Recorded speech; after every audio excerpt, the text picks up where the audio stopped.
Assalamualaikum teman-teman, terima kasih sudah mampir di videoku. Gimana nih kabar teman-teman semua? Semoga selalu terjaga kesehatan, dilancarkan segala usaha serta urusannya, dan selalu optimis pastinya. Amin amin ya robbal alamin. Nah, setelah kemarin videoku tentang jalan-jalan ke Bojonegoro dan main di rumah kakak iparku, untuk videoku kali ini aku akan share kembali aktivitasku sehari-hari.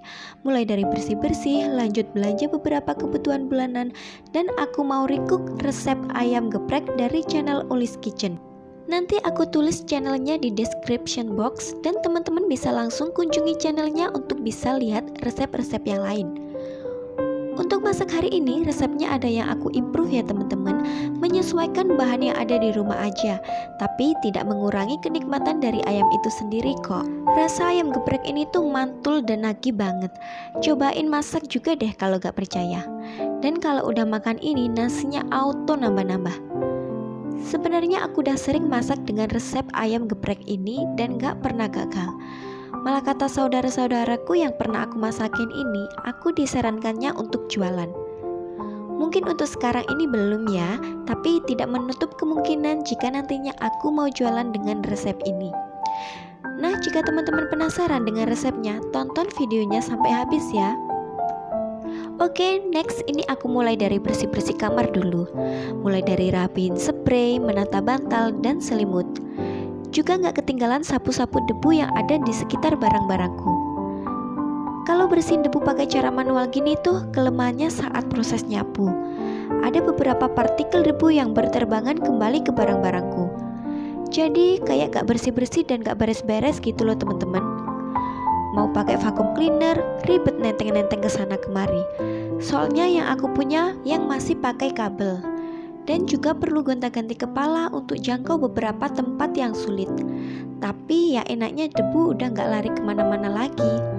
Kotoran yang di sela-sela kasur, pojok lemari juga bisa terhisap semuanya. Jadi mungkin 2 atau 1 bulan sekali aku baru deep clean pakai vacuum cleaner. Kalau teman-teman tim yang suka bersih-bersih manual pakai sapu, apa yang pakai vacuum cleaner, tulis ya di kolom komentar. Nah, untuk lantai yang ada di kamarku ini masih berupa adonan semen dan pasir ya teman-teman. Awal banget aku lihat kontrakan ini, dan sebelum pemiliknya renovasi untuk kami tempati, aku sempat lihat untuk kamar ini dulu lantainya dipakaiin sama karpet plastik gitu. Apa ya namanya? Kalau yang aku tahu sih namanya perlak. Tapi saat udah aku tempatin kan udah dicopotin perlaknya.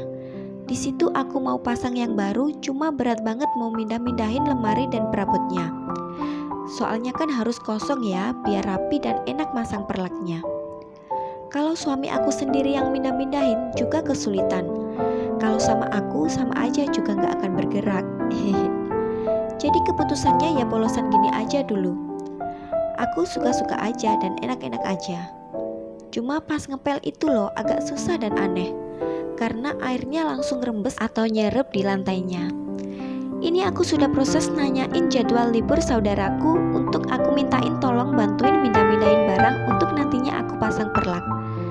Tapi aku coba lagi kerjasama dengan suami dulu aja. Siapa tahu kalau ada kemauan atau ambisi yang kuat, jadi bisa ngangkat-ngangkat.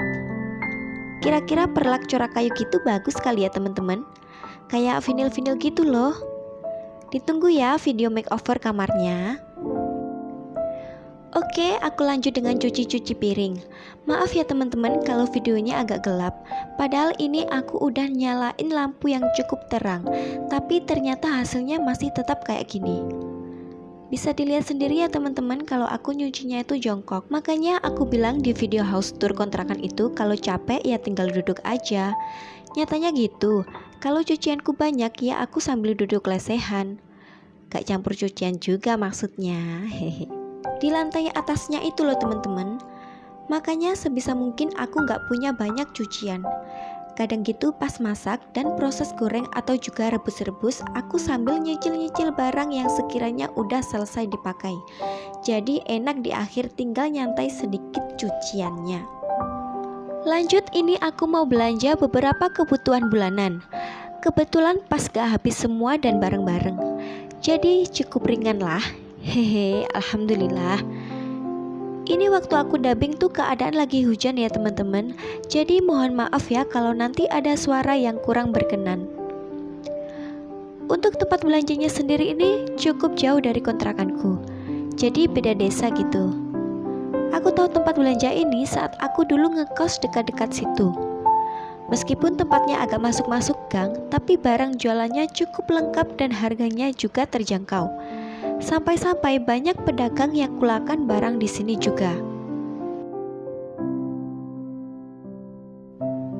Nah, barang-barang yang aku beli itu ada pasta gigi, deterjen, kemudian ada sabun mandi, kecap, lada bubuk, tepung kriuk, teh, sitrun, maizena, bon cabe, sambal pecel instan kesukaan suami aku, mie instan, dan juga shampoo.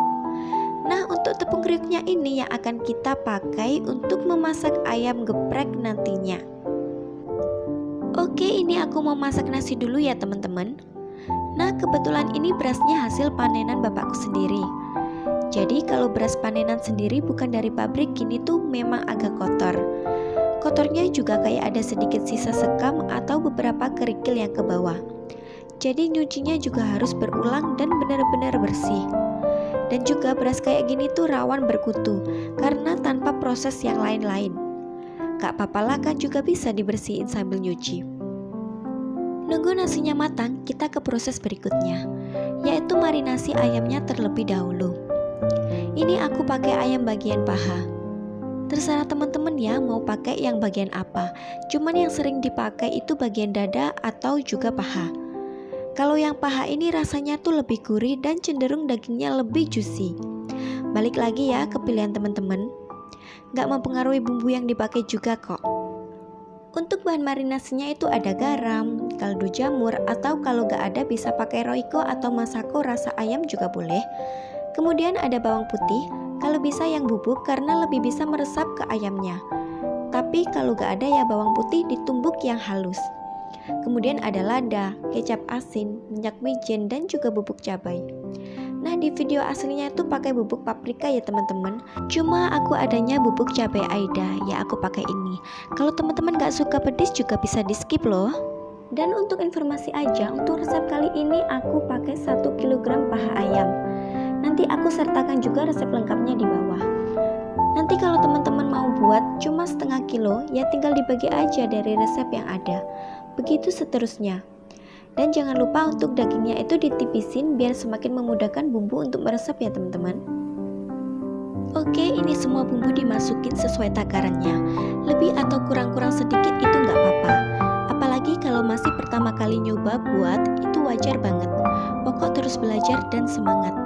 Dan bahan-bahannya tadi kalau nggak punya yang persis bisa diakali dengan bahan-bahan yang mirip yang kita punya ya teman-teman. Nah, habis itu kita remas-remas ayamnya agar bumbunya merata di setiap bagian ayam dan juga membantu agar bumbu lebih meresap. Setelah itu usahakan pakai wadah tertutup karena habis ini mau kita diamkan di dalam kulkas supaya tidak kering nantinya. Untuk mendapatkan ayam dengan marinasi yang sempurna itu bisa 8 jam atau seharian setelah disimpan. Tapi kalau keburu bisa pakai minimal 1 jam. Kurang dari itu sebaiknya jangan ya teman-teman, nanti bumbunya kurang mantap. Nah, di bagian pertepungan ini juga aku improvisasi. Jadi di video aslinya untuk tepung itu ngeracik sendiri bumbu-bumbunya. Tapi kalau di sini aku pakai tepung instan siap pakai. Aku pakai merek cap jempol ya teman-teman. Terserah teman-teman mau pakai merek apa. Menurutku ini sudah yang paling bagus dari segi harga maupun rasanya. Oke, untuk mendapatkan gorengan yang kriuk dan juga tahan lama, rahasianya aku tambahi dengan baking soda dan juga tepung maizena. Dan untuk mendapatkan tampilan yang keriting ala-ala fried chicken yang dijual, teman-teman lakukan proses penepungan dan pencelupan sebanyak 3 kali atau lebih ya. Kalau masak kali ini aku cuma lakuin 1 kali aja, karena pengen cepat mateng. Soalnya udah lapar banget, hihihi. Untuk proses gorengnya sendiri, teman-teman bisa pakai api yang besar di awal-awal. Setelah dirasa cukup panasnya, ayam bisa dimasukkan. Dan tunggu beberapa saat, kurang lebih 1 menitan gitu. Baru kemudian api sedikit dikecilkan. Soalnya ini kan mentah, jadi masaknya agak lama supaya ayam benar-benar mateng. Next, ini adalah tahap terakhir yaitu kita buat sambal bawangnya. Menurutku ini tuh nyawa dari ayam geprek ini. Meskipun aku dan suami gak begitu suka pedas, tapi kalau gak ada sambal ini kayak ada yang kurang gitu. Meskipun makannya juga kayak lomba maraton, keringatan semua deh, hehe. Bumbunya tuh simple banget. Ada bawang putih pastinya, lalu ada cabai rawit, kaldu jamur atau kaldu ayam, garam, dan juga gula. Ini sambalnya mentahan gini aja. Setelah halus baru kita siram dengan minyak panas. Aku pakai minyak bekas goreng ayam tadi ya teman-teman, biar rasanya makin mantul. Nah, makannya jangan lupa pakai lalapan, biar tambah lengkap. Ini enak banget deh kalau ada mangga setengah matang gitu, buat jadi lalapan. Bikin auto nambah-nambah deh. Cita rasanya pedas, manis, asin, dan juga asem. Lengkap banget deh pokoknya.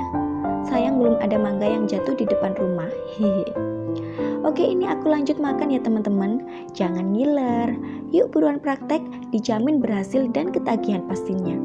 Dan juga terima kasih sudah ditonton videonya sampai habis. Boleh juga di-share ke sosial media yang teman-teman punya, biar tambah banyak yang tahu resep makanan yang enak dan simpel ini. Ketemu aku di video selanjutnya. Wassalamualaikum warahmatullahi wabarakatuh. Bye-bye.